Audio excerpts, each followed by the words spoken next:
realmente.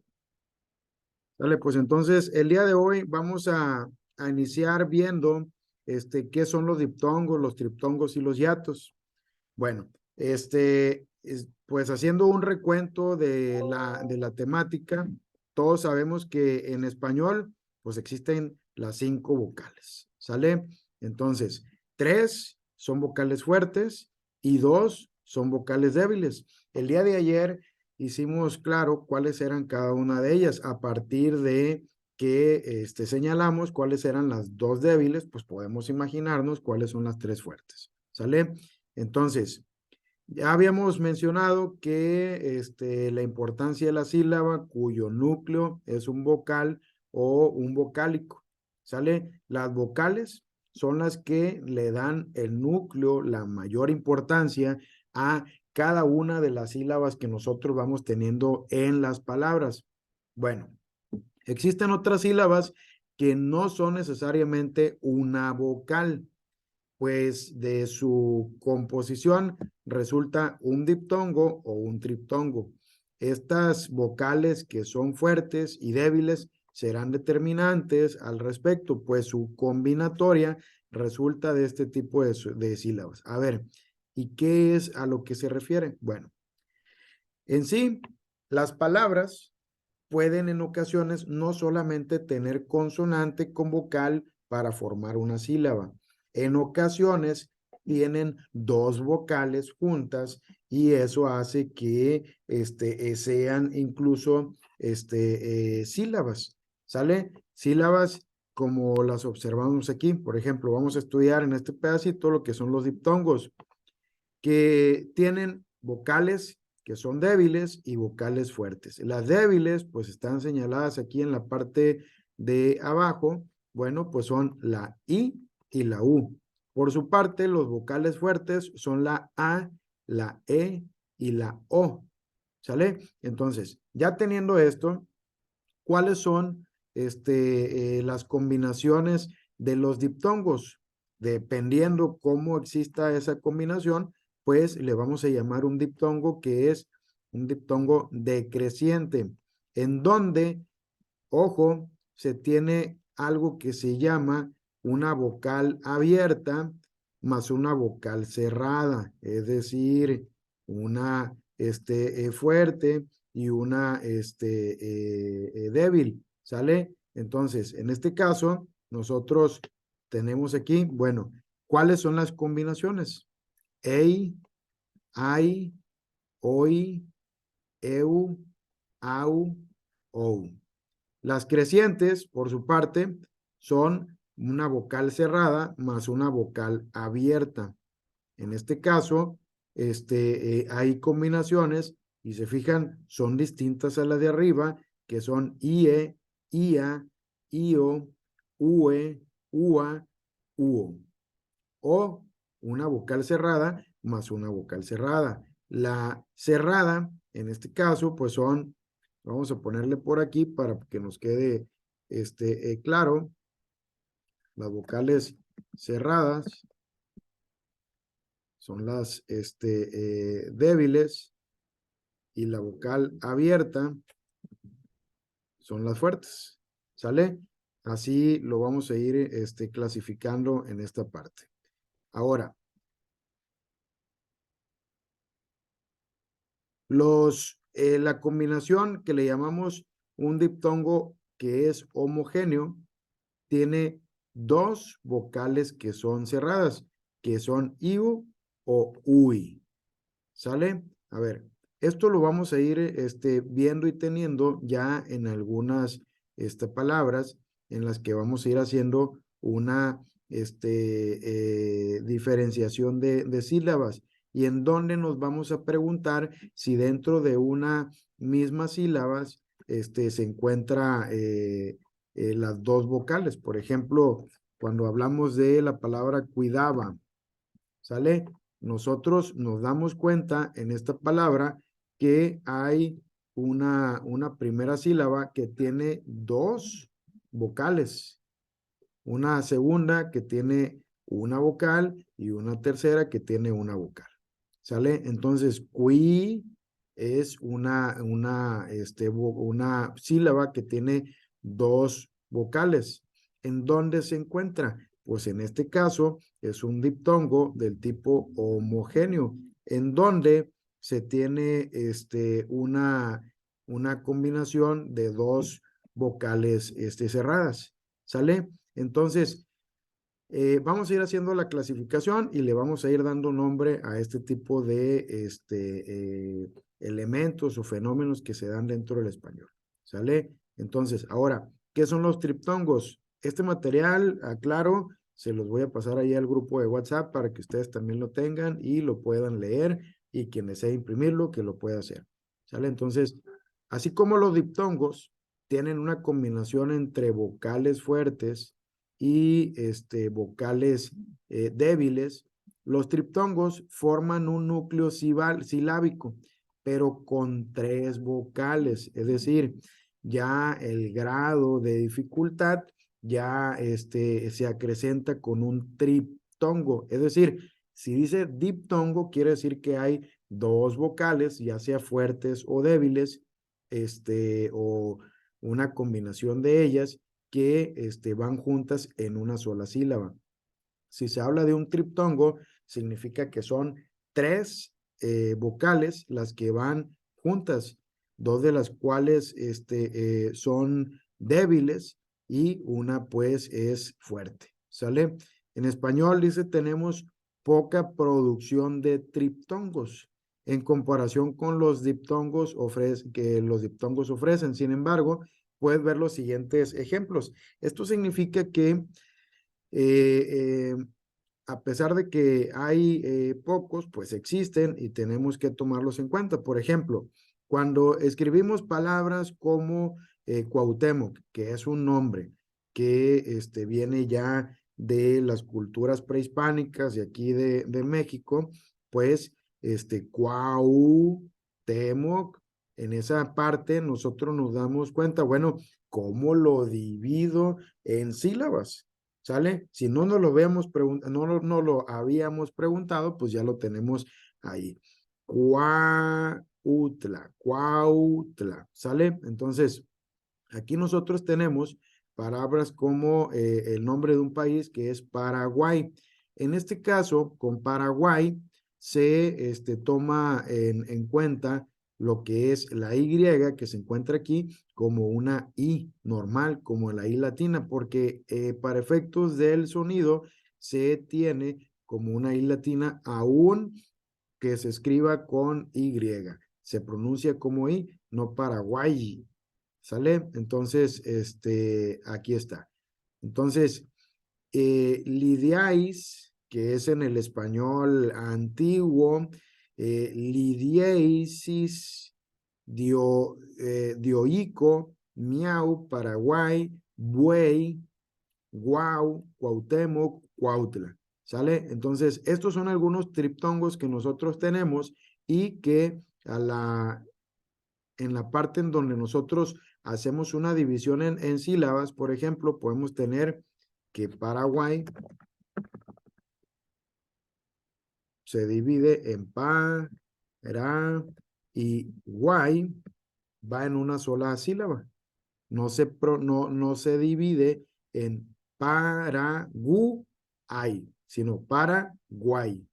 Es una sola sílaba, la tercera, y solamente tiene tres como tal. ¿Sale? Entonces, a esto se refiere de que son a la hora de pronunciar la palabra y a la hora de escribirla, pues tienen tres vocales que se encuentran juntas, que se encuentran en una misma sílaba. ¿Sale? Y esos son fenómenos del mismo lenguaje en español que nosotros tenemos. ¿Sale? Entonces, vamos a la siguiente. Ahora, un adiptongo, en este caso, son lo que es la separación de dos vocales que aparentemente forman un diptongo cuando se acentúan una de ellas. Por ejemplo, cuando nosotros tenemos aquí, podemos decir Raúl, En Raúl,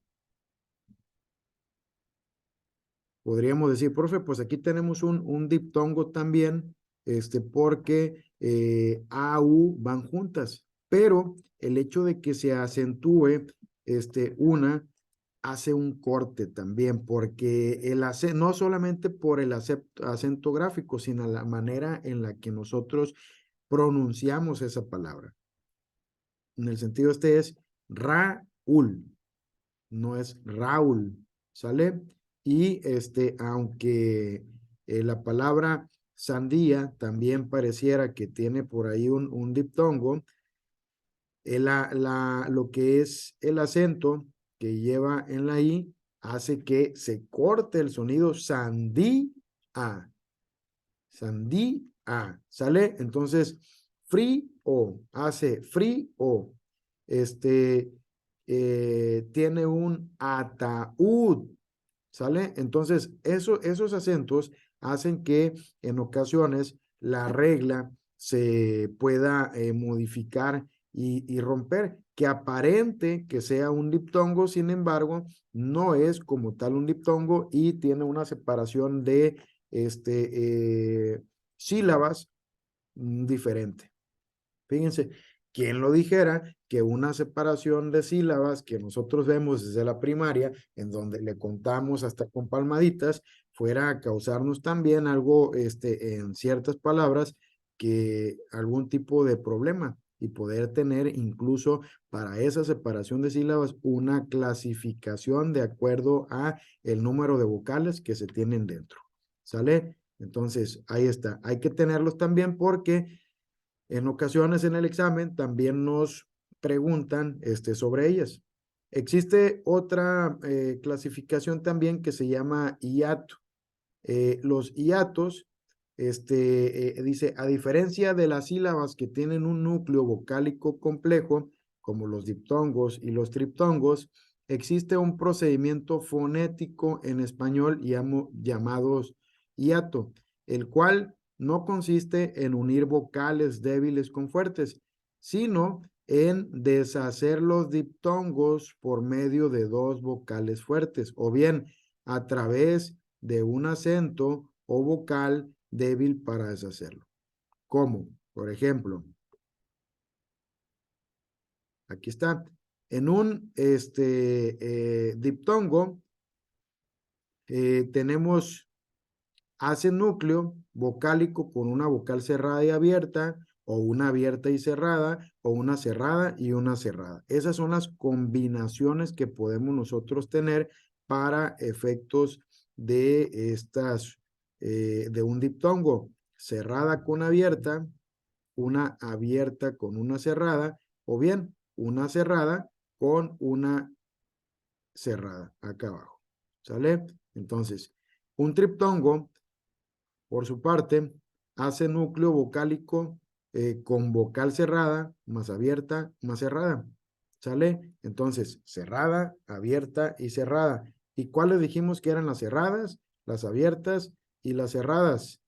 Pues acá lo pusimos en la parte de arriba. ¿Sale? Entonces, las cerradas son las débiles y las abiertas son las fuertes. ¿Sale?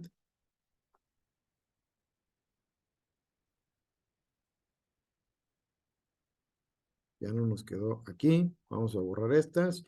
Y nos dice, a ver, una vocal abierta más una vocal abierta es un hiato simple.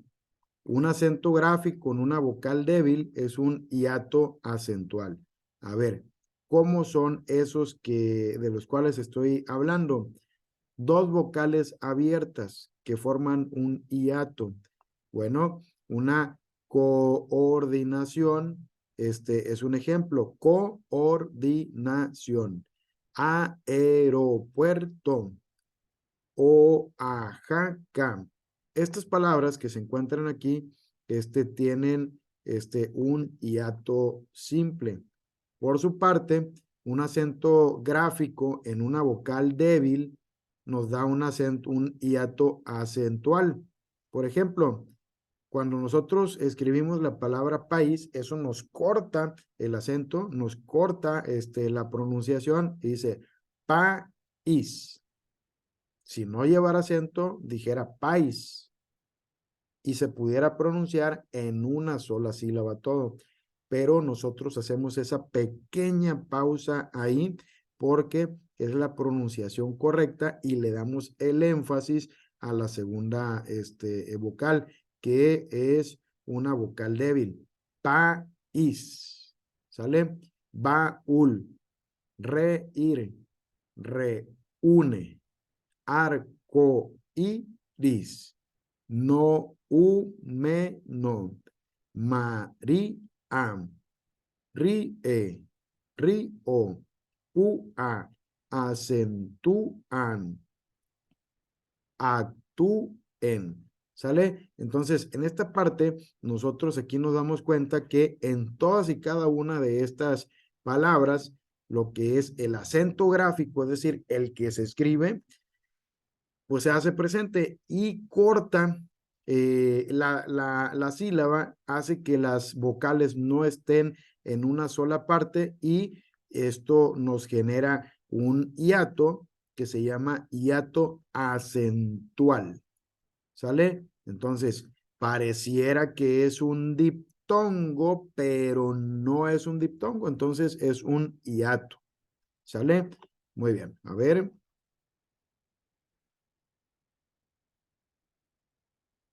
Vamos aquí, pero nos vamos a ir a a la guía, ahora sí. A ver, el adiptongo o hiato es el encuentro vocálico que no puede pronunciarse en una misma sílaba, que es lo que acabamos de ver, ¿sale? No se puede pronunciar en una misma sílaba las dos vocales, es lo que dice. Lo que obliga a la separación de sonidos en dos sílabas distintas por las vocales. Por ejemplo, sandía, y aquí tenemos esa separación. Beato, y en B y A tenemos esa separación. Coordinar, y tenemos de nuevo esa separación.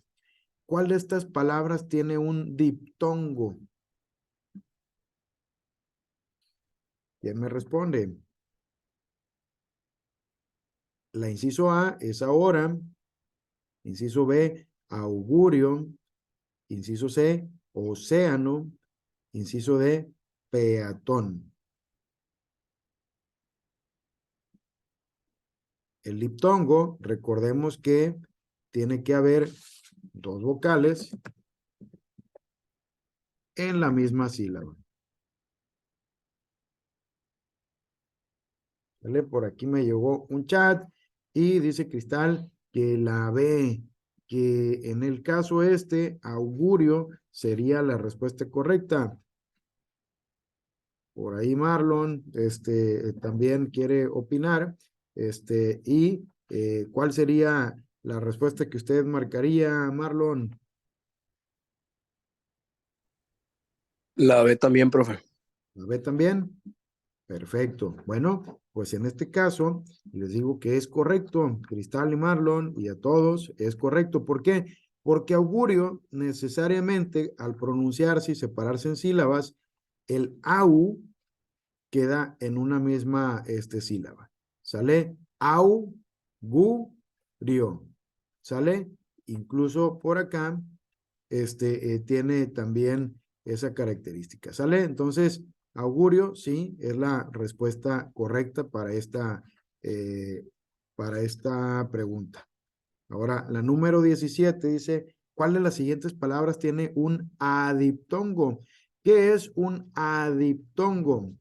Pues algo que no es un diptongo. Por lo tanto, un adiptongo, como viene por aquí, creo que en la parte de acá arribita, les puse, aquí está arriba, justo aquí, dice el adiptongo o hiato. Entonces, ¿de qué otra manera le puedo llamar al hiato, a diptongo? Entonces, le escribimos por aquí, hiato, es lo mismo. Me lo pueden preguntar al hiato, que es esa parte que parece un diptongo, pero que no es diptongo porque se separan las vocales. Le puedo decir adiptongo o hiato. ¿Sale? Entonces, apúntenle por ahí porque nos ponen la trampita y de repente, híjole, se me olvidó cuál es y tengo muy claro cuál es el hiato, pero no me acuerdo cuál es el adiptongo. Pónganle por ahí que son lo mismo ambas cosas. Entonces, ¿cuál de las siguientes es un adiptongo? Y nos da como opciones marea, Raúl, agua, aumento. Viene Cristal y nos dice, nos sugiere B, Citlali la A, Marlon la B, ok. Alguien más tiene por ahí la opción. Fíjense nada más, ¿de qué se trata? De que no nos queden en la misma sílaba las vocales. ¿De acuerdo? Entonces, algo que vimos ahorita, por ejemplo, es que hay un hiato que es un hiato acentual. ¿Sale? Cuando nosotros tenemos ese hiato acentual, que es el que se encuentra a la derecha, pues hay un acento que nos rompe, como en el caso de baúl, baúl, dos sílabas diferentes. En este caso, en la pregunta número 17, tenemos por aquí una palabrita que hace exactamente lo mismo.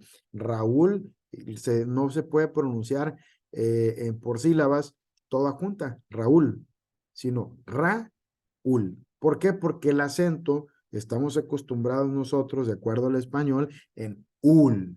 En esa parte fuerte es la U, ¿vale? Entonces, si estuviéramos en otras condiciones y la palabra se pronunciara tal vez con el acento en la A, que fuera Raúl, la pronunciación correcta, ahí se iría toda la palabra junta y eso formara un diptongo. Si fuera Raúl, hola Raúl, ¿cómo estás?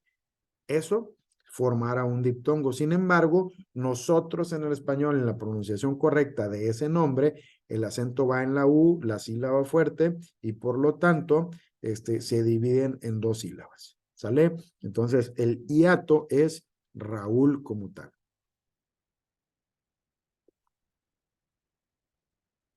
Esta palabra la podemos considerar como un triptongo.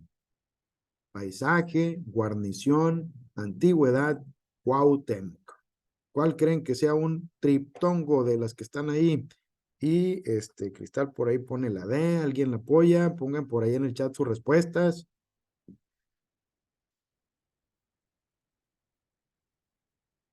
Paisaje, guarnición, antigüedad, Cuauhtémoc. ¿Sale?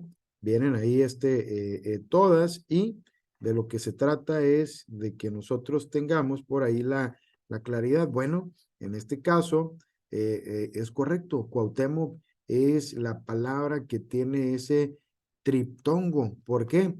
Al, Porque en la sílaba, en la primera, en el cuau, incluso cuando les llamamos de cariño a un Cuauhtémoc, mi Cuau, hola Cuau, es que ponemos toda la primera sílaba, ¿sale? Porque así es lo correcto, no le decimos Q o Cua, sino Cuau, ¿sale? Entonces, esa palabra tiene contenida un diptongo. Es correcto, porque se pronuncian tres vocales en una sola sílaba, como menciona Marlon por ahí en el chat. Así es. Entonces, dice, ¿cuál de estas palabras, la número 19, cuál de estas palabras es un hiato? Entonces, cuando nos preguntan por el hiato, significa que no estamos buscando ni un diptongo ni un triptongo, estamos buscando la ruptura de sílabas a partir de esas vocales, ¿sale? Y nos da como ejemplo navío, reunieron, coordinar, también. Marlon pone que la D, Cristal que la C, Citlali que la C. Ajá, muy bien. Fíjense nada más. Anet que la D también. ¿Ok? Fíjense nada más. Nos vamos acá. En la parte izquierda, por eso es que en este caso, sugiero que nos aprendamos una que otra palabrita, aunque sea de memoria. ¿Por qué? Porque causa una confusión que es normal. ¿Sale? Por ejemplo, estamos viendo los hiatos y cuando tiene una vocal abierta más una vocal abierta, aquí como lo es coordinar, que nos pudiera sonar que es coor, una sola sílaba, en realidad se separan coordinar, ¿sale? Como coordinación también, ¿sale? Entonces, aquí este coordinar se separa. Y nosotros aquí en la guía tenemos aquí una palabra que es coordinar. Aquí sí se rompe. Navío, reunieron, coordinar también, en donde sí se rompe esas sílabas y que separa a las vocales es en la palabra del inciso C, por ahí. ¿Sale? Entonces, eh, recomendación, bueno, aprendemos unas que otras y son pocas de cualquier manera y la idea es que nos pueda ir bien en el examen. Estos son diptongos, estos son triptongos y estos son algunos hiatos comunes. ¿Sale? Entonces, lo tenemos por ahí en la guía. Ahorita les paso lo que es esta pequeña explicación que quisimos hacer para que ustedes tengan acceso a más información. La siguiente pregunta, que es la 20, dice, esta palabra se considera una monosílaba, por lo cual llevará tilde. ¿Cuál creen que que lleve una tilde? Es decir, es un acento. Es decir, que lleva acento gráfico. Porque todas las palabras tienen acento, pero el acento gráfico es el signito que nosotros ponemos en la parte de arriba, que es una rayita arriba, nada más. ¿Sale? Entonces, viene por ahí, quiere opinar Anet, levantó la manita, Cristal, Anet, Citlalic, nos dicen que la C, No me equivoqué, profe. perfecto, muy bien, tienen la C ahí, la C, perdón, como respuesta correcta. ¿Será la respuesta correcta?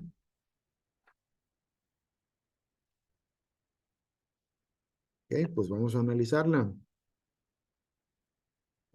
Dice aquí, la C, guión.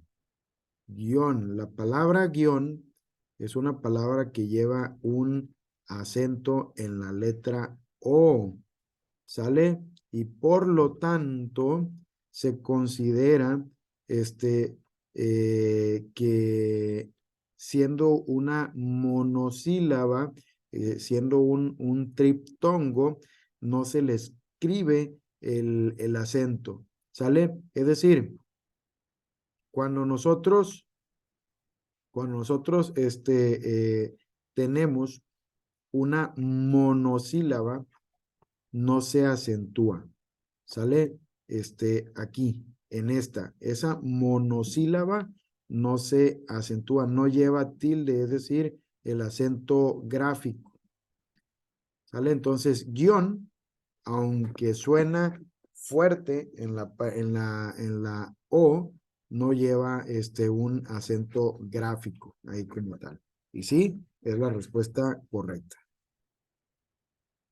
Muy bien, el acento, es el acento, la número 21, aquí, es el acento que sirve para diferenciar palabras que se escriben igual, pero que tienen una función distinta. Será el acento diacrítico, el acento ortográfico, el acento prosódico o el hiato. Es el diacrítico, profe.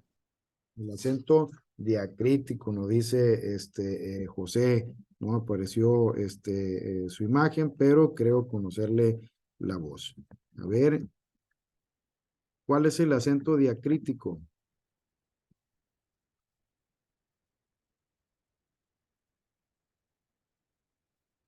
Viene por ahí. Pues yo, Marlon, dice, ok, Marlon, pues muy bien. Gracias por participar. Bueno, el acento diacrítico, que es la tilde, es el acento que se usa para diferenciar. Por ejemplo, cuando escribimos la palabra aún, que lleva un acento diacrítico. Y cuando, por ejemplo, más claro, estoy buscando o pensando en algo,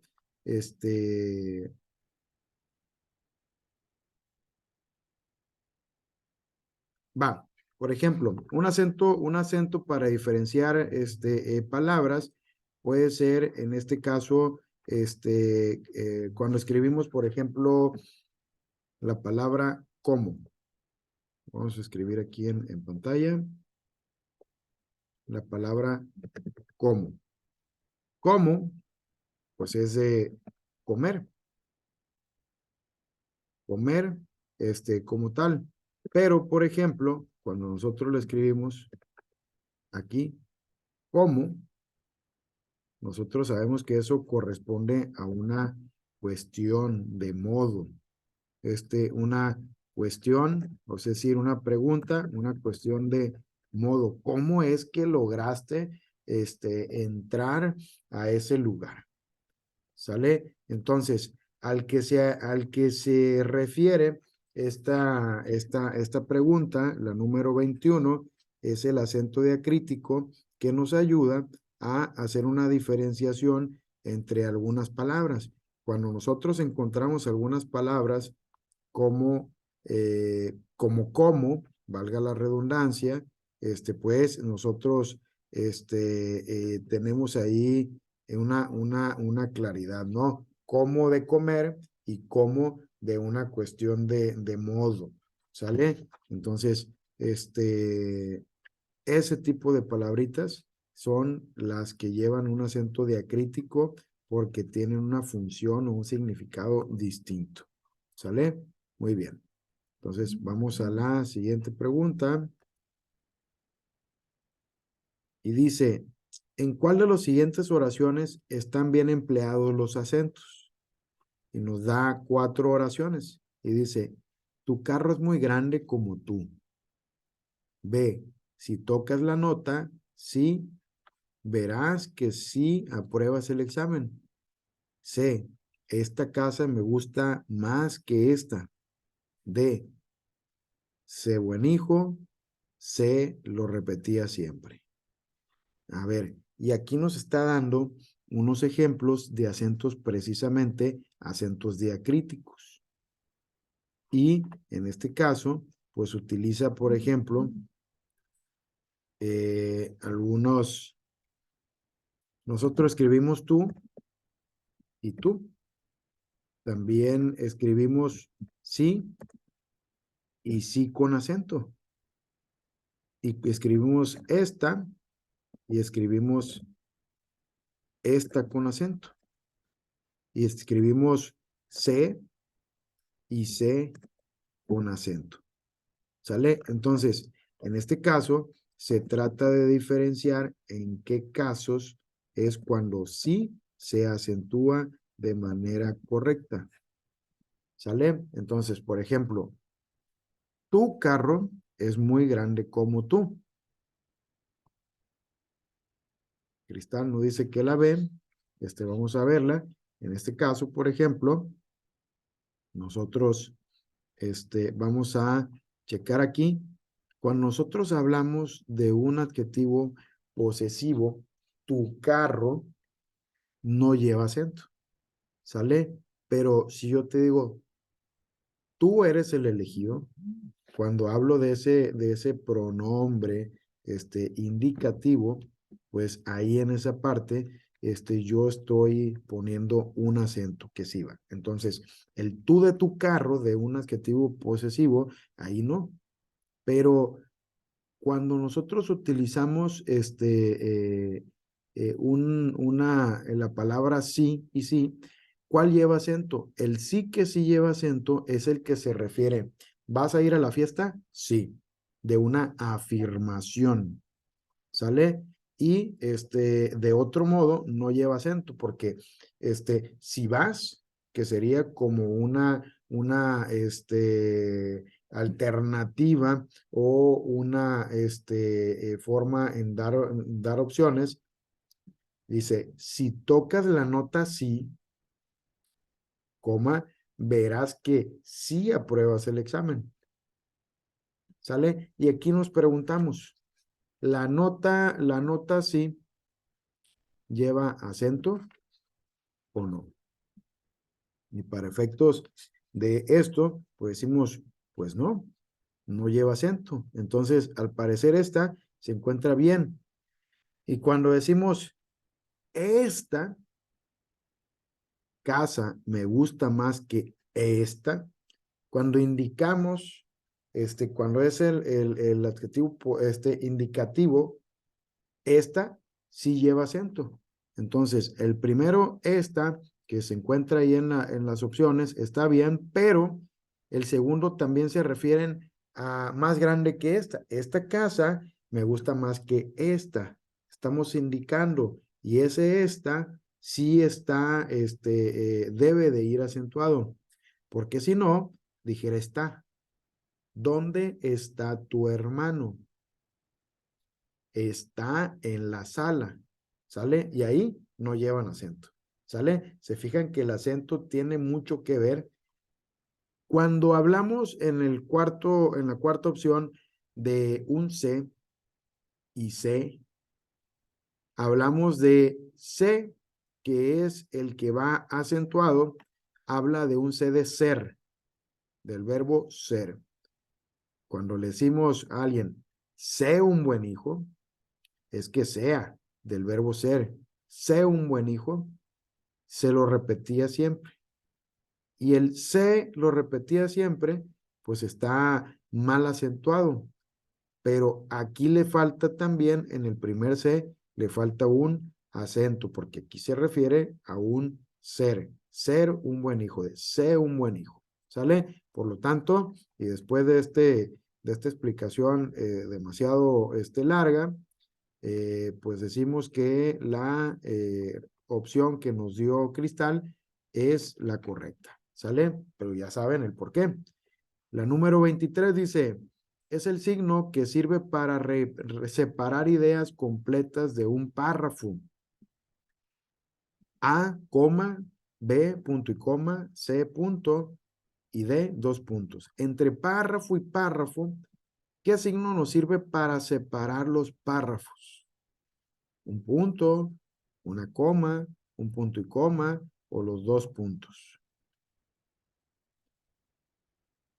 Y por ahí nos dan en el chat, que la opción sería C y C, dice Aned y Cristal, muy bien. Pues sí, nosotros cuando ponemos una separación en un párrafo, terminamos con un punto y decimos que es un punto y aparte. Eso cuando vamos a iniciar otra idea distinta de la que se está exponiendo en el párrafo anterior, hacemos un salto con un gran punto, ¿sale? Entonces, esa es la respuesta correcta. La 24 dice, se usa para separar oraciones sintácticamente independientes entre las que existe una estrecha relación semántica. A, punto y coma, B, coma, C, puntos sucesivos y D, dos puntos. Separa oraciones sintácticamente independientes, pero que existe una relación semántica, es decir, se está hablando de lo mismo. Cuando nosotros, por ejemplo, escribimos y decimos, Juan López, coma, jefe del departamento de auditoría, le ponemos punto y coma, y eso es Francisco Rodríguez, coma, y le ponemos el puesto director del área fulanita, punto y coma. Y si yo voy a poner a 10 personas que les voy a poner su nombre y su puesto, su nombre y su puesto, a esa yo le voy haciendo una separación con una punto y coma, ¿sale? Entonces, en esto, ¿por qué? Porque separa oraciones que son independientes, porque los puestos son independientes, pero que sí tienen una estrecha relación semántica. En este caso, la 24, pues es el punto y coma la que logra esta relación semántica entre dos ideas, o dos oraciones independientes entre sí. ¿Sale? Entonces hace que se relacionen como tal. Vamos a borrar aquí y nos vamos a la siguiente pregunta. Respuesta de la 24, punto y coma por esa razón. La número 25 dice, detienen el discurso para llamar la atención sobre lo que sigue, ya sea para hacer una enumeración de carácter explicativo o una ejemplificación, es decir, dar un ejemplo. A, paréntesis, B, dos puntos, C, coma, D, punto y coma. Cuando nosotros queremos dar un ejemplo, decimos, por ejemplo, ¿qué signo utilizamos? O explicar. Cuando decimos,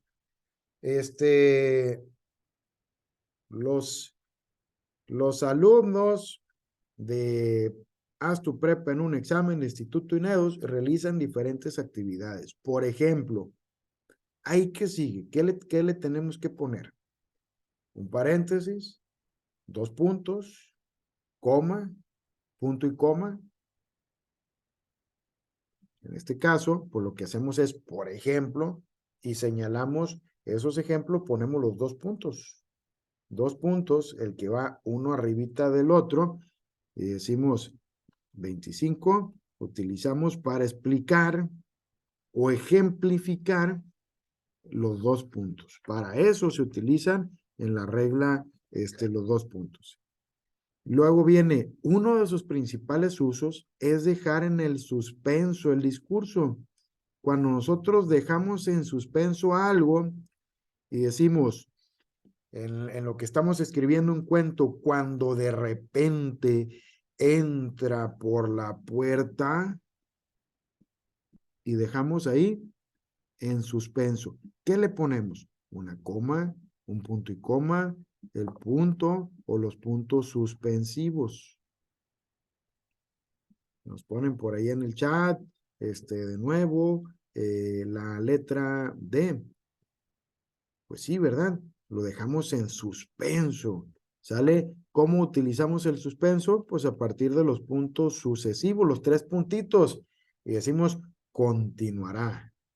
¿Sale? Y nos quedamos en suspenso. Todavía hay más información que va a venir hacia adelante. Sin embargo, quedamos en suspenso. No se termina. Y es parte de algo pues que nos indica que va a haber un segundo capítulo, que pues ahí terminó la obra y que se imaginen ustedes la segunda parte o muchas cosas. ¿Sale? 27. Dice, indica una breve pausa. Se emplea para marcar la división de frases y periodos cortos. División de frases y periodos cortos. Y hace una breve pausa. ¿Cuáles son? Las comillas, los dos puntos, la coma o los puntos suspensivos. Hace una breve pausa cuando están hablando.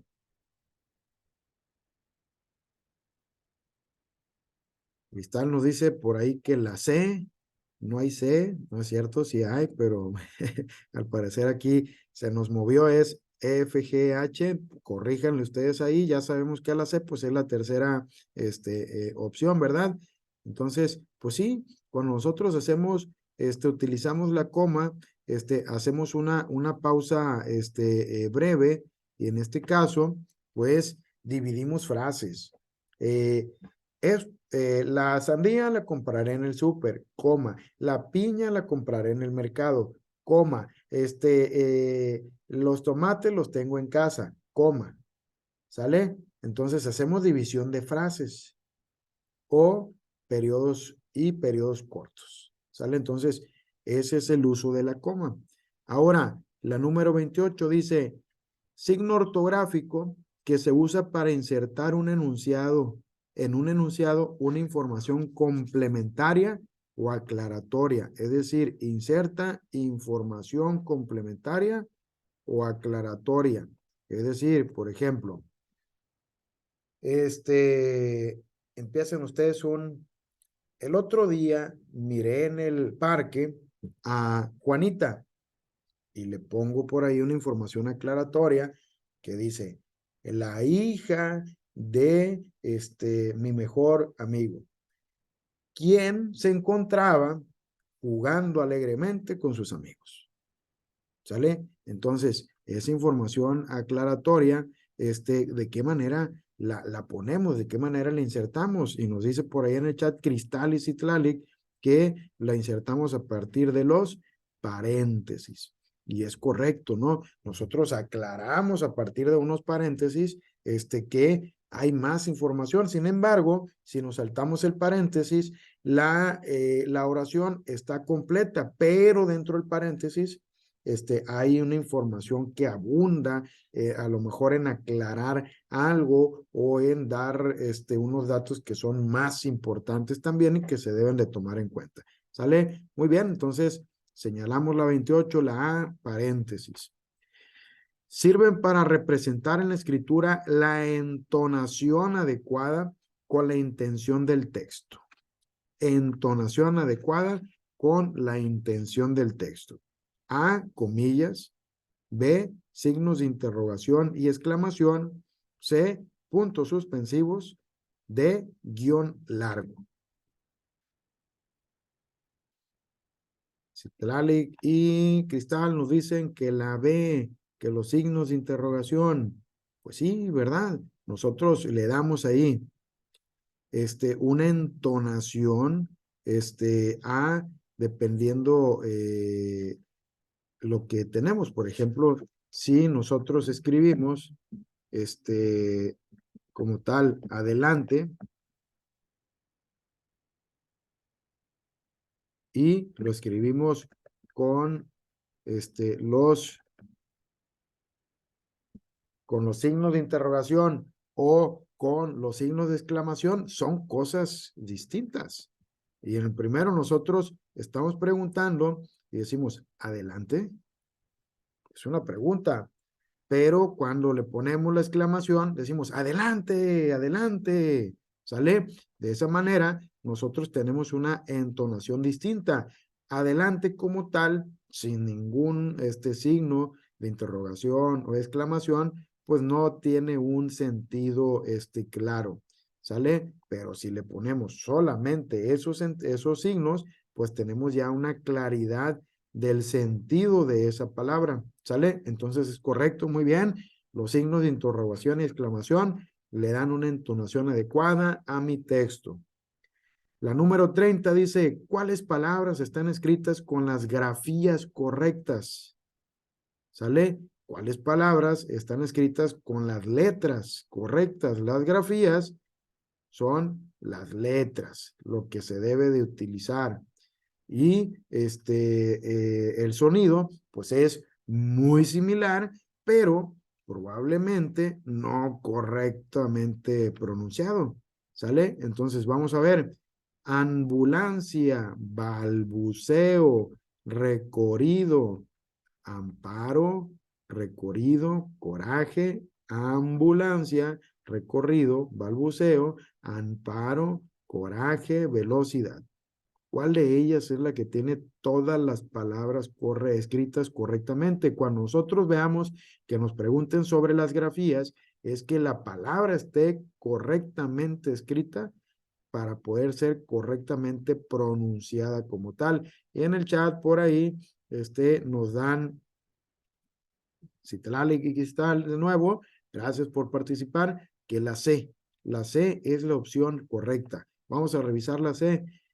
Y la C, ambulancia, M antes de B, aquí, correcto, recorrido, la doble R, y balbuceo, va con la B y con la C aquí en esta parte, ¿sale? Entonces, por lo tanto, sí, las palabras que están bien escritas son precisamente las del inciso C.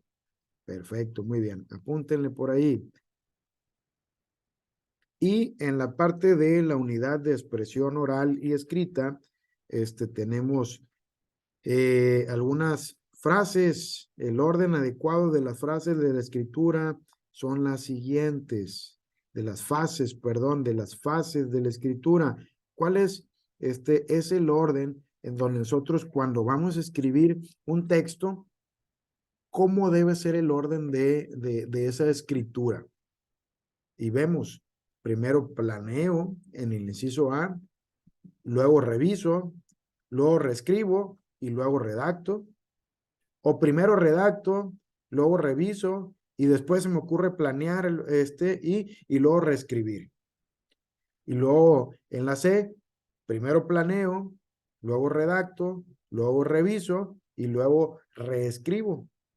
O bien en la D, reviso, después se me ocurre planear y luego reescribo y luego redacto. ¿De qué manera sería la opción correcta para ustedes?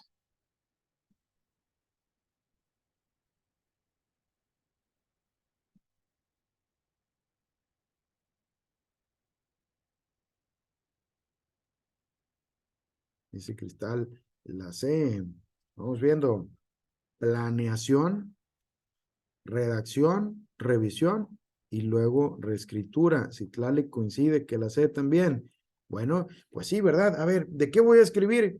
Pues primero planeo, antes de sentarme, pues no sé. O bien, me siento, pero a planear.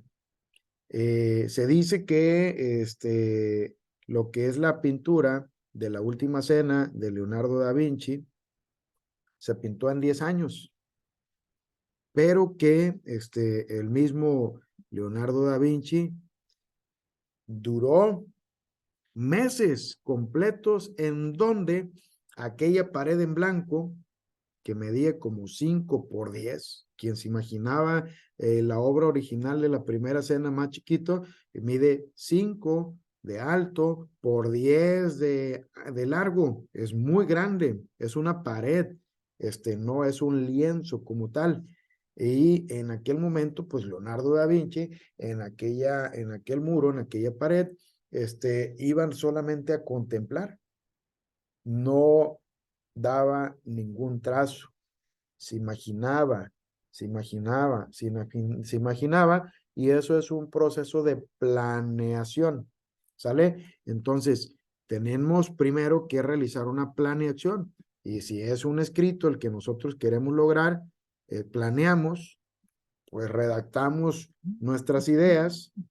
Enseguida, por supuesto, lo que hacemos es redactar, revisar, pues saber qué es lo que podemos tener ahí, y enseguida realizamos una reescritura, que una reescritura significa, ok, hacer la corrección de las cosas que yo encontré que están mal hechas como tal, ¿sale? Entonces, pues correcto, quienes tenían por ahí que era la respuesta correcta a la C, pues sí, esa es como tal. Muy bien, excelente.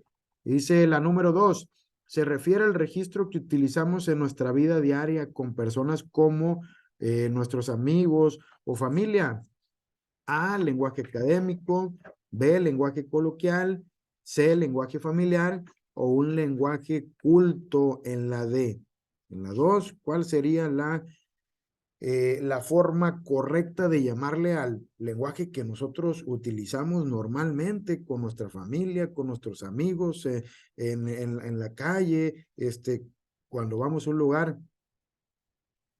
Ese lenguaje se llama lenguaje coloquial, ¿sale? Entonces, cuando nosotros digamos, bueno, dicho, coloquialmente, o coloquialmente hablado, o se dice coloquialmente, y ustedes ya pueden decirlo, pues, sin tanta formalidad, ¿sale? Entonces, el lenguaje coloquial es el que utilizamos en nuestra vida diaria, ¿sale? Con familia y o amigos. Ok, ahí está. Muy bien, la número 3 dice, son palabras que expresan un nuevo concepto y pueden ser cultos o populares. Estas palabras son A, neologismos, B, anfibología, C, arcaísmos y D, redundancia. ¿A qué nos referimos en esta parte? Neologismos, anfibología, arcaísmos o redundancia. Cuando expresan un nuevo concepto y pueden ser cultos, conceptos cultos o populares, a esto nosotros le llamamos neologismos. Neo significa nuevos, nuevos conceptos, nuevas palabras, nuevos significados. ¿Sale?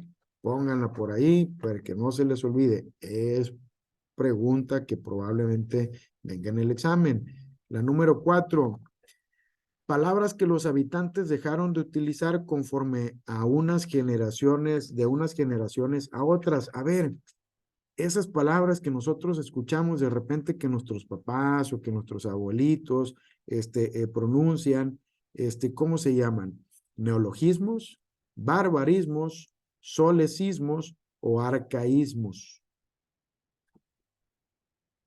¿De qué manera? Ya esas que ya no se utilizan. Cristal por ahí opina que es la D, arcaísmos. Y nosotros hablamos de algo arcaico cuando es algo pasado que ya no se utiliza, ¿verdad? Entonces, es correcto, arcaísmo. Son palabras que se dejaron de utilizar, no porque sean incorrectas. Simplemente el lenguaje va evolucionando. No siempre evoluciona para bien. No siempre evoluciona para mejorar. Simplemente vamos a decir que evoluciona, va cambiando, se va modificando, pero no siempre es para bien. ¿Sale? Entonces, pero aunque sean palabras muy bonitas, en muchas ocasiones se dejan de utilizar e incluso nuevas generaciones podemos tener dudas si estaría bien pronunciado ciertas palabras que son ya palabras arcaicas, es decir, que están en desuso. Y sí, en muchas ocasiones nos damos cuenta que son palabras que están bien pronunciadas, pero nos sonaban raras porque no las utilizamos normalmente. ¿Sale? Muy bien. Dice la 5, se presenta cuando una frase tiene más de un sentido y que impide la comprensión del mensaje. Por ejemplo, Juan me gusta y Pepe me encanta. Le pediré que salgamos. A ver, en este ejemplo será arcaico, redundancia, anfibología o un barbarismo. Tiene más de un sentido e impide la comprensión del mensaje. ¿A qué le llamamos cuando eso pasa?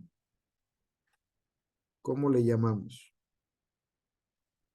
Citlalic dice que la D sería un barbarismo. Suena algo bárbaro, ¿verdad? Cristal dice que la C, una anfibología. ¿Sale? Entonces, fíjense nada más aquí. Cuando esto pasa, cuando queda así como ambiguo, que puede tener más de un sentido que dice Juan me gusta y Pepe me encanta, le pediré que salgamos, pues ¿a quién le vas a pedir que salgan? Porque no dice les pediré, sino le pediré. A esto se llama anfibología. ¿Sale? En donde no queda claro el sentido de esa oración en realidad. ¿Sale? Ok, entonces vamos a la siguiente. Dice, son palabras mal empleadas, distorsionadas o frases sin sentido que se encuentran en el uso común. Por ejemplo, cuando le dicen, es el junior, que se refiere a que es el joven, o el mentado huevito, que es en realidad huevo, ¿sale? Un huevito con casu. Entonces, ahí está. ¿A qué le llamamos? ¿A qué le llamamos? ¿Cómo le llamamos a esas palabras que están distorsionadas y que en ocasiones son frases que no tienen sentido y que las utilizamos comúnmente? Bueno, pues le podemos llamar solecismos, B, barbarismos, C, anfibología, D, redundancia. ¿Cuál creen que sea ahora esas palabras mal empleadas? Tenemos por ahí la compañera Cristal que dice la B y es correcto, ¿sale? Son barbarismos. Cuando se utilizan y se distorsionan el lenguaje, como tal, se llaman barbarismos, ¿sale? Muy bien. La número 7 dice, se refiere a la figura de construcción que consiste en invertir el orden sintáctico natural que tiene nuestra lengua. Por ejemplo, está sucio tu carro. Lo podemos entender. Sin embargo, lo más correcto sería que la oración dijera, tu carro está sucio. ¿De acuerdo? ¿Cómo le llamamos a eso? Hiperbatón, a esta figura, queísmo, le llamamos cacofonía o de barbarismo. ¿Cómo le llamamos? Invertir el orden sintáctico natural. A eso nosotros le llamamos, es una figura que se llama hiperbatón. ¿Sale? Pónganle por ahí. Consiste en invertir el orden. Sí se entiende porque somos lo suficientemente inteligentes para poder darle un sentido. Sin embargo, el orden de la oración, como ya vimos, pues es un orden ideal en donde se dice sujeto, verbo y predicado complemento. Sujeto, verbo y predicado. Entonces, tu carro, el sujeto, verbo está y el predicado sucio. En este caso, le da un contexto, un complemento mayor. ¿Sale? Muy bien, entonces la 7 es un hiperbatón. Y la 8 dice, es aquella construcción lingüística errónea que utiliza vocablos innecesarios. Por ejemplo, cállate la boca. Como, por ejemplo, también sube para arriba, baja para abajo. ¿Cómo le llamamos? A, pobreza del lenguaje, B, cacofonía, C, pleonasmo, D, solecismo. ¿Cómo le llamamos a cállate la boca, sube para arriba, baja para abajo? Nosotros a esto le llamamos pleonasmo. Es un pleonasmo. De la única parte en la que nos podemos nosotros callar, pues es de la boca. A donde podemos, a la única parte donde podemos subir, pues es para arriba. Donde podemos bajar es para abajo. ¿Sale? Entonces es una construcción lingüística errónea que utiliza vocablos, palabras innecesarias. Pues si dices cállate, listo. Sube, listo. Baja, listo. Hasta ahí. ¿Sale? Entonces, cuando se utiliza más información, es un pleonasmo. ¿Ok? La 9 dice, se reproduce al construir una frase con sintaxis incorrecta. Por ejemplo, en base a lo que has dicho, en lugar de con base en lo que has dicho. ¿Sale? Entonces, es una sintaxis, una forma de escribir incorrecta. ¿Sale? Entonces, ¿cómo es lo correcto? En base a lo que has dicho y no con base en lo que has dicho. ¿Cómo se le llama esto? Anfibología, B, barbarismo, C, hipérbaton, D, solecismo. En esta sintaxis incorrecta, cuando construimos una frase y utilizamos estas palabras como tal, se le llama solecismo, así como la compañera por ahí pone en el chat, ¿sale? Se llama solecismo. Cuando está mal escrito, no se escribe con, se dice en base, ¿sale? Ese es un solecismo. Respuesta de la 9, la D, solecismo. 10. Si bien puede tratar de la clásica oposición entre significados blanco y negro, esta también puede dar se puede dar de forma gradual. A, antonimia. B, hipérbaton. C, sinonimia. D, redundancia. La número 10 nos habla de que se puede tratar de una oposición clásica de significados que se puede dar incluso de forma gradual. ¿Cómo se le llama a esos? Blanco y negro, alto, bajo, gordo, flaco. ¿Cómo le llamamos eso? A eso nosotros le llamamos antónimos, que es la antonimia. ¿Sale? Antonimia viene de los antónimos, viene de antonimia. ¿Sale? En donde son oposición entre significados, significados opuestos. ¿Sale? Nueva palabra, a lo mejor no es tan común decirlo o verlo como antonimia. Si nos hubieran puesto antónimos, probablemente hubiera sido más fácil, pero el chiste es que ustedes puedan saber que antonimia significa lo mismo antónimo.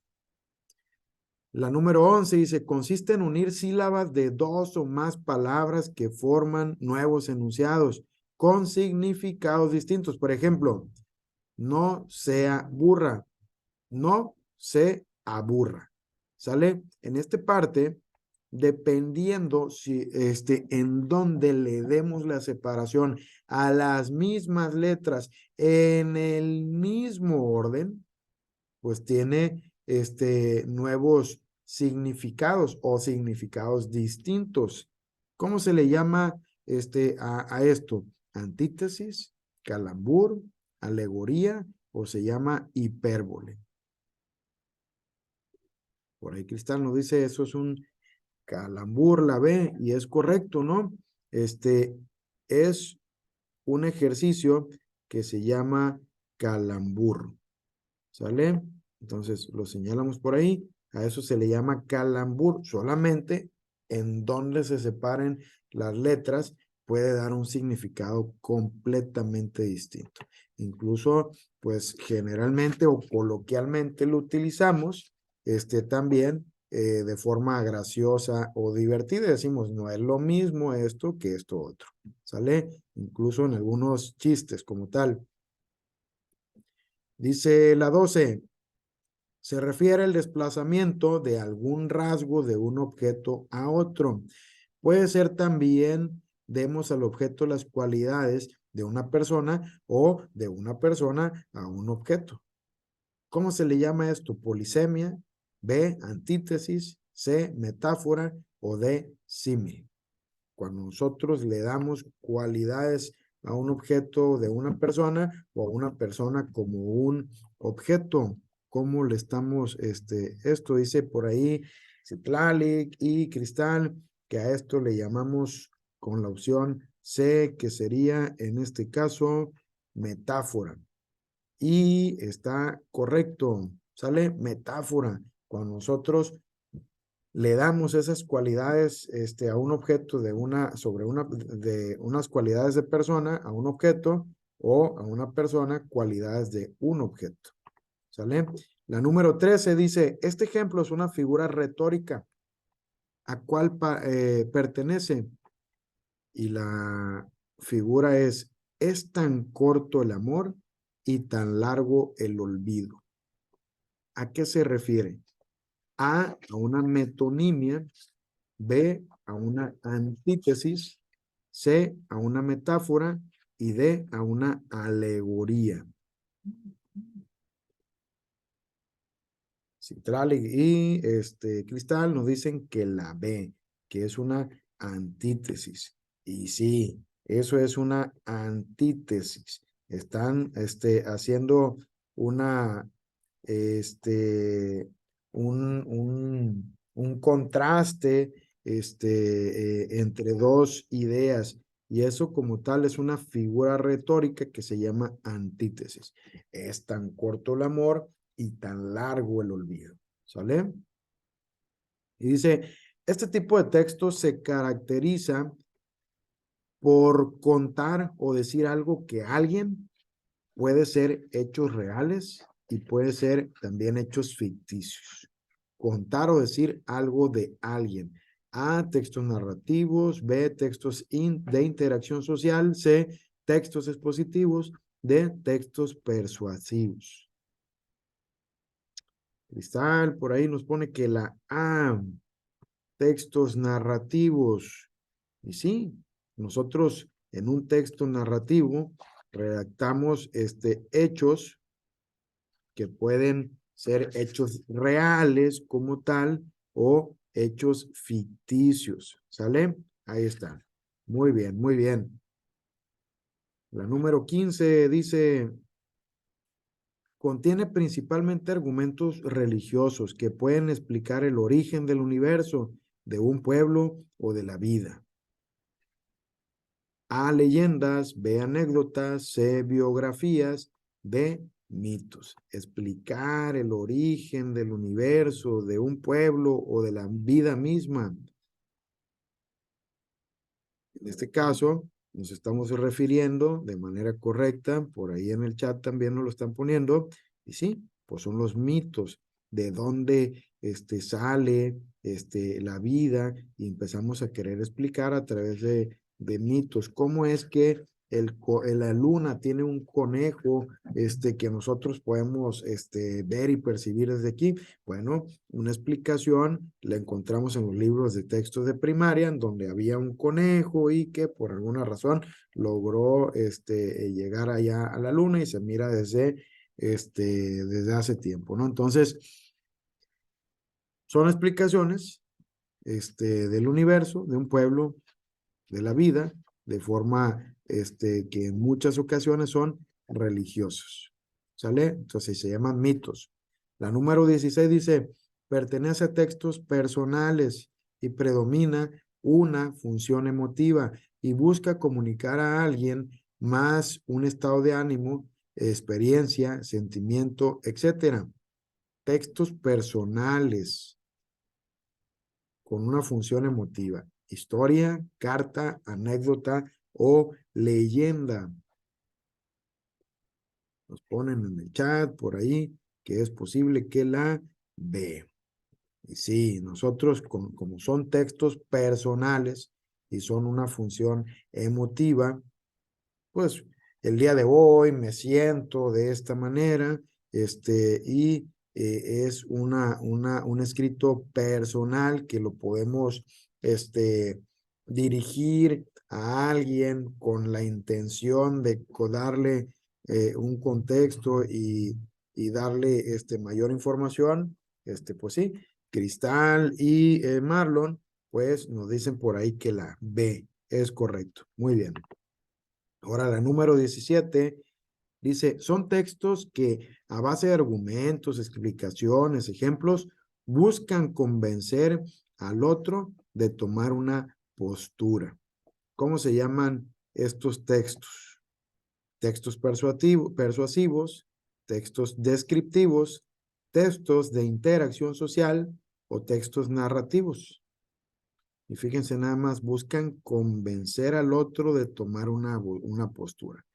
¿De qué manera persuadimos? Pues, ¿de qué manera convencemos? Pues a través de un texto persuasivo, como comentan por ahí en el chat de forma correcta. Persuadir significa convencer. Y recordemos nada más que los textos, no necesariamente un texto, nos referimos a un texto que sea escrito. Existen dos tipos de texto. El texto que nosotros estamos intercambiando en este momento, el que yo estoy dándoles a ustedes, que es un texto oral, y lo que estamos viendo por ahí en pantalla es un texto escrito. Existen ambos tipos de textos y en ambos textos un texto persuasivo es que cambie de postura. ¿Sale? Muy bien. Son textos, la 18, que tienen un lenguaje referencial y tienen la intención su intención sería informar algún tema en particular, ya sea para reforzar o ampliar el conocimiento. A, textos persuasivos. B, narrativos. C, expositivos. Y D, descriptivos. Cuando se tiene la intención de informar, se busca más información, ampliar la información. Cuando ustedes y a mí nos dejan los maestros una investigación que vamos a compartir con los demás alumnos del grupo al siguiente día, con algunas diapositivas. ¿Cómo le llamamos a eso? Le llamamos, correcto, como por ahí ponen en el chat, exponer, es una exposición. Héctor también pone que es un texto expositivo, es correcto, ¿no? Porque nosotros ampliamos el conocimiento y damos información. Entonces ese es un texto expositivo, ¿de acuerdo? Ahí está. Ahora, los textos en la 19 frecuentes en esta tipología son los ensayos, las reseñas críticas, artículos de opinión, entre otros. ¿Cómo se llaman estos textos? De interacción social, expositivos, descriptivos o persuasivos.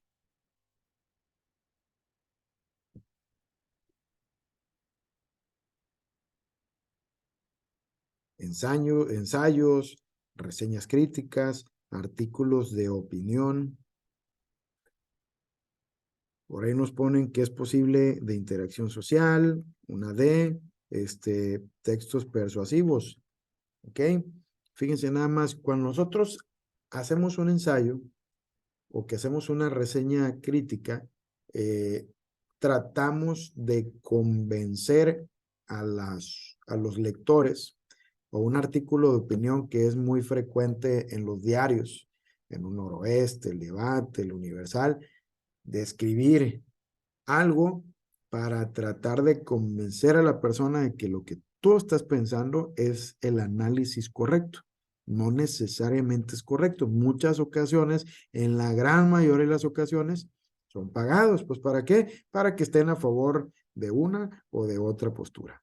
¿Sale? Entonces, ejemplos de textos persuasivos son el ensayo, las críticas, las reseñas críticas y los artículos de opinión.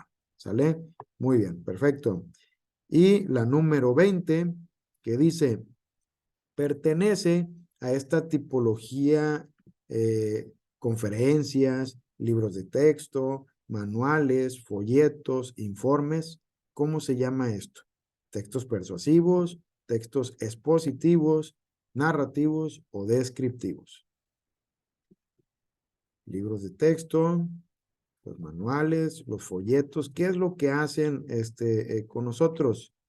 En este caso, hacen una ampliación de la información, nos dan más detalle, nos cuentan qué es lo que hubo, ¿no? Por ahí en el chat, nos ponen que la B o la F, muy bien.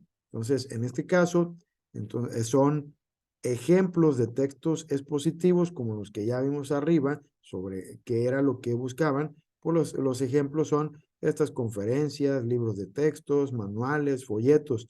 Fíjense, una conferencia, nos lo están poniendo, profe, pero la conferencia es dictada, hablada por una persona? Bueno, pues hace un momento dijimos que existen textos orales y escritos, y una conferencia es un tipo de texto, ¿sale? Y es un tipo de texto en específico expositivo. Bueno, entramos a la siguiente unidad, que sería la unidad lectora. Y vamos a ver aquí las primeras 8 preguntas y nos vamos a llevar de tarea lo que es ya la lectura para hacer un análisis de ella. ¿Sale? Entonces, ¿por qué? Porque necesitamos nosotros tener esa habilidad lectora. Y dice la número 1, es la idea general de un texto y que debe estar implícita desde el título hasta el contenido del mismo. A, ideas secundarias. B, idea principal. C, título de tema. Es la idea general de un texto.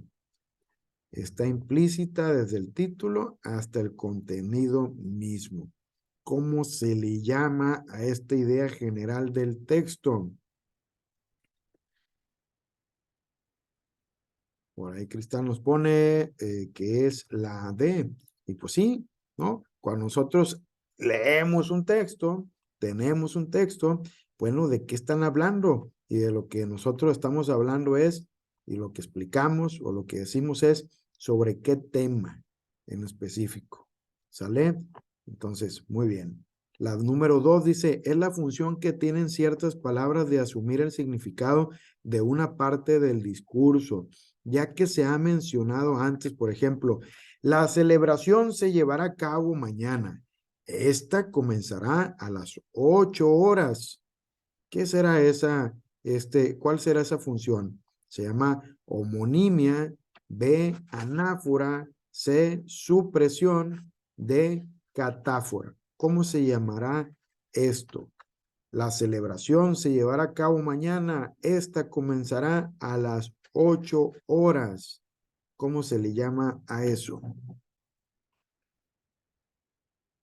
Héctor nos comparte que la D, una catáfora, es una posibilidad. Cristal nos dice que la B, que use una anáfora. Bueno, esta función tiene ciertas palabras de asumir el significado de una parte del discurso, ya sea que ya se ha mencionado antes, ¿no? Entonces, ¿qué se está haciendo en esta parte? Se está realizando una confirmación de una información que ya está utilizada, y esto se llama anáfora, como bien pusieron por ahí en el chat los compañeros. ¿Sale? Muy bien. Y dice, la expresión que se refiere a algo que se dirá posteriormente. ¿Cómo le llamamos eso? A una sinonimia, B, una anáfora, una catáfora o una supresión. ¿Cómo le llamamos a algo que se dirá posteriormente? A eso le llamamos nosotros una catáfora. Una catáfora se refiere a esa expresión de algo que se dirá más adelante, todavía no se dice. La 4 dice, este tipo de lectura supone leer textos largos, buscando una comprensión global del mismo. A, lectura intensiva. B, lectura extensiva. C, lectura crítica. Y D, lectura focalizada. Textos largos, ¿a qué le suena? Para buscar tener una comprensión global, no específica, no con datos a detalles.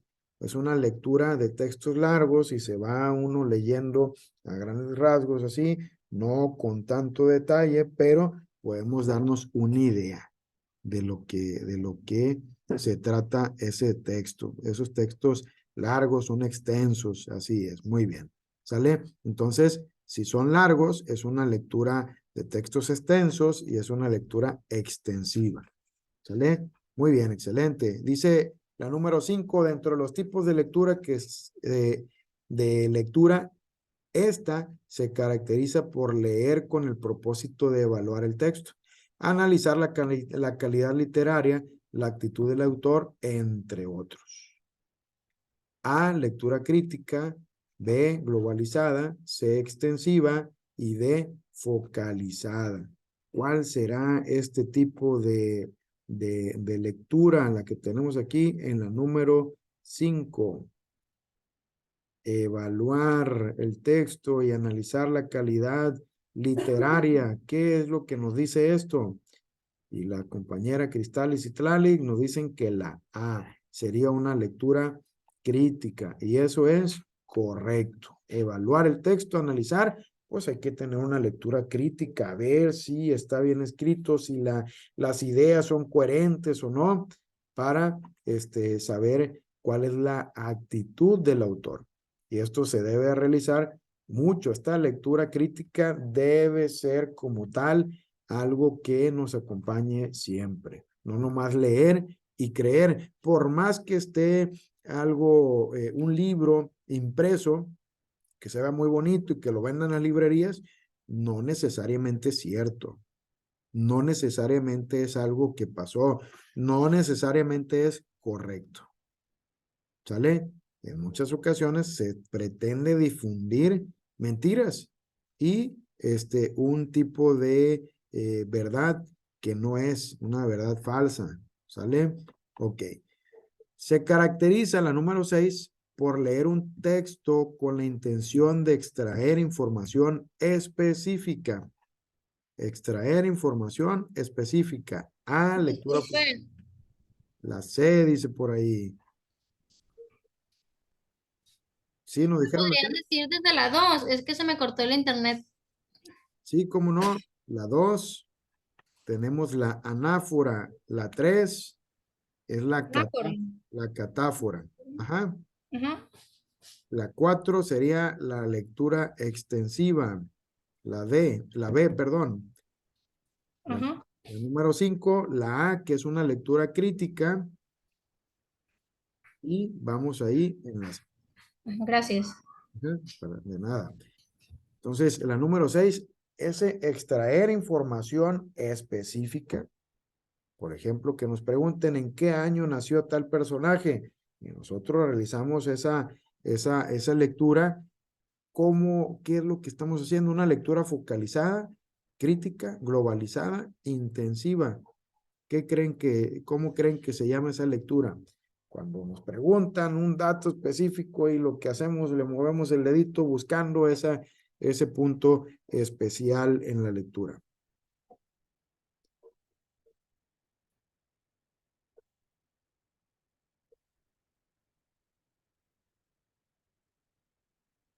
Hay por ahí una lectura extensiva, dice Héctor. Cristal, una lectura una lectura focalizada, dice Héctor, y una lectura intensiva. ¿Sale? Nosotros en este caso realizamos una lectura que en donde le ponemos un foco, una lectura focalizada. ¿Sale? Esa es como tal, ahí la respuesta. Extraemos una información específica. ¿Sale? Vamos a ponerle por ahí. Y luego dice, consiste en pasar la vista por un texto conformándose con tener la esencia del mismo, es decir, la idea general. ¿Cómo le llamamos a este tipo de lectura? Extensiva. A, la B, focalizada. C, globalizada. Y la D, crítica. Si nosotros, a ver, más o menos de qué trata. Y lo que hacemos es pasarnos nuestra vista por ahí, de manera general, lo que hacemos es que tenemos una lectura globalizada. ¿Sale? Pónganle por ahí. Ahora, la número 8 consiste en buscar uno o varios datos incluidos en un texto, sin atender el total de la información que hay en él. Uno o varios datos incluidos en un texto. Los vamos a buscar. A, lectura globalizada, B, lectura focalizada, C, lectura intensiva, D, lectura extensiva. ¿Cómo le llamamos a estos? Y redundamos ahora con la respuesta, ¿verdad? Entonces, aquí es de nuevo, pues sí, como pone ahí la compañera Cristal, es una lectura focalizada. Estamos buscando datos en específico, ¿sale? Entonces, tenemos uno o varios datos que nos preguntaron, pues nosotros los estamos buscando en el texto y eso es realizar una lectura focalizada, ¿sale? Muy bien, entonces, la siguiente página tiene por ahí una lectura que se llama El agua del paraíso. Lo que vamos a hacer es llevarnos de tarea de la pregunta 9 a la 14. Vamos a leer el texto y a partir del texto que está ahí, vamos a realizar el ejercicio de contestar la siguiente parte de esta unidad. ¿Sale? Por el día de hoy, lo vamos a dejar hasta aquí. Nos fue muy bien, adelantamos bastante bien esto. Aquí está, se va a quedar, esta lectura se va a quedar como tarea, para la próxima clase. Y la idea es calificarnos y ser honestos con nosotros mismos. Y en la siguiente clase que tengamos por ahí las respuestas, pues que nos califiquemos. Vienen por ahí en las respuestas que les pasé, pero la idea es que pues nos pongamos a prueba, que es lo que estamos haciendo en este momento, ponernos a prueba y que nos autocalifiquemos. Y si el día de mañana preguntamos a Anet, a Mayrani, Salvador, América, Héctor, Citlali, Alexa, ¿cuál fue su respuesta? Que nos diga, profe, yo le puse de inicio la A, pero ya después miré, o aquí nos dimos cuenta en la clase que era la B. Por ejemplo, ¿está bien? ¿Para qué? Para que podamos ahí autoevaluarnos, y que podamos tener ahí la claridad de la comprensión que tenemos de un texto. En este caso es un texto corto, no es muy largo, pero nos va a ayudar. ¿Sale? Muy bien. Pues si tiene alguien ahí alguna duda, algún comentario que deseen hacer,